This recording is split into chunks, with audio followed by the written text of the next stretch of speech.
Hello all. Today I am going to discuss one topic from rotational motion. Rotational motions will have around 5 to 6 different topics are available. Out of this one topic I am going to discuss, that is called center of masses. First I will go through the important formulas, equations and concepts. Then later we will do 15 important problems from these sessions which are touching the various corners of these chapters. So we will start. This is a topic under rotational dynamics. So rotational motion. Okay. And the topic name is called center of mass. Center of mass. What is a center of masses? The first point is, it is the whole mass of the system is concentrated on a single point. That is called center of masses. For example, if you are taking one sphere, so masses are filled everywhere in the sphere. It is a very hard one, and the center of mass is located at the center. If we have taken a ring, we know inside the ring is empty. So if you are asking where the center of mass is located, the whole masses of the system is concentrated on a single point. In case of a ring, it is also the center. So the center of mass of a body is either at the center point, or it is outside. The center point we can also call it as inside the body, or it is an outside the body, or anywhere also. So center of masses, we cannot say it's always at the center, always it's outside or inside. It may be any point in the system of particles. System of particle means it's nothing but a rigid body. So it may be any point of a system. So the center of masses is where it is located, whether it's outside the body or on the surface of the body. It may be on the surface of the body at some cases.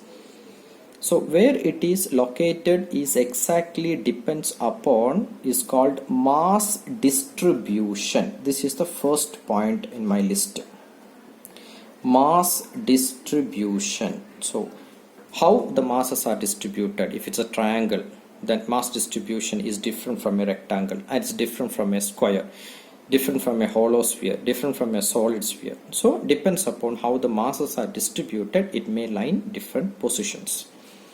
We'll move to the second point, number 2.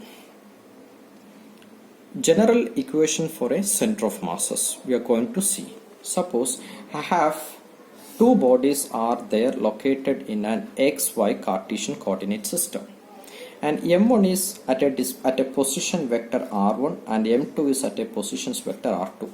R1 nothing but it's a distance from origin, R2 is nothing but the distance from the origin. R1 equal to, I can written as in an XY axis system, I can written as R1 equal to X1 coordinate and Y1 coordinate. Similarly X2 coordinate comma Y2 coordinate. Now I have two particles. I can able to count these two particles. If I am able to count it, then it is called discrete particles. So in the discrete particle, where the center of mass is located, suppose I don't know, I am assuming the center of mass is located at this point, and this position coordinate is called RCM. Then I can written as R center of mass equal to M1 R1 plus M2 R2 whole divided by M1 plus M2. We know R1 equal to X1 comma Y1, R2 equal to X2 comma Y2. So we can return two forms of center of masses with X and Y coordinates.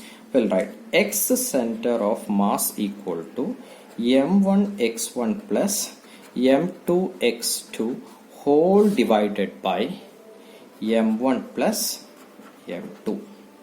or as a y coordinates we can written as y center of mass equal to m1 y1 plus m2 y2 whole divided by m1 plus m2. This is my second point. Center of mass of a two particle system,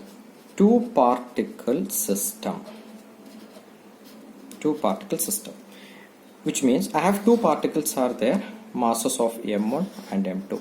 In that cases, while you are solving the problems, what you want to assume, it's like you make this into a Cartesian system. For example, like this. One particle you always assume it is at the origin and another particle is at x-axis. Now what is the Cartesian coordinate of this one? I can written as x1 comma y1 equal to 0 comma 0. What is the coordinate of this one? This is x2 comma y2. What is x2 comma y2 will be here, which can be written as d comma 0. Now I know center of mass is at some point will be here. That position coordinate RCM equal to, we have to do m1 x1. So m1 into x1, which means m1 into 0 plus. Next, m2 into x2. So x2 is d divided by m1 plus m2, which is solving, will get m2d divided by m1 plus m2.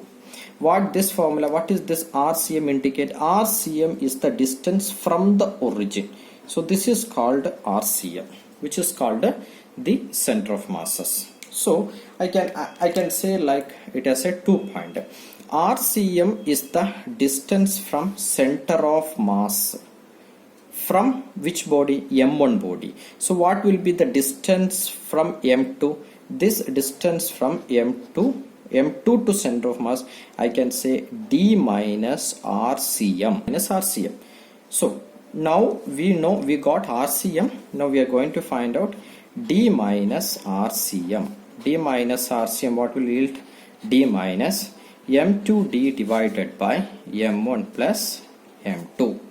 Now we'll solve m1d, m2d will get cancels. We finally got m1d divided by m1 plus m2.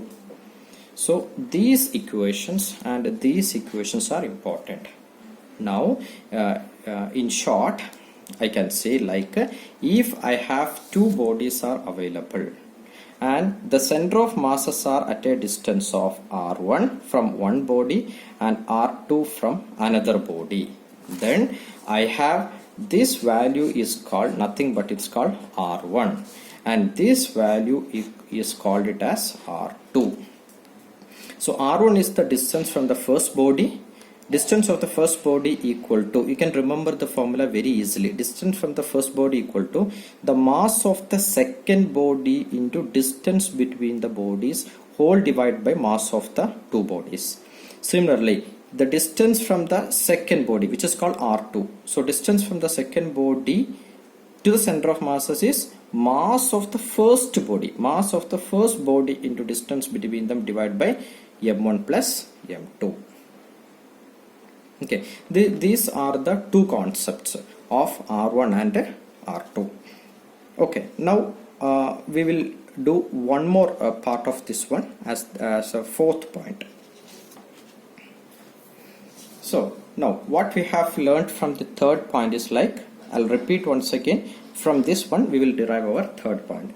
We have a two particle system, center of mass is located here, which is at a distance of r1 from first body and r2 from second body, and r1 equal to m1 body, m2 body, r1 equal to m2d divided by m1 plus m2.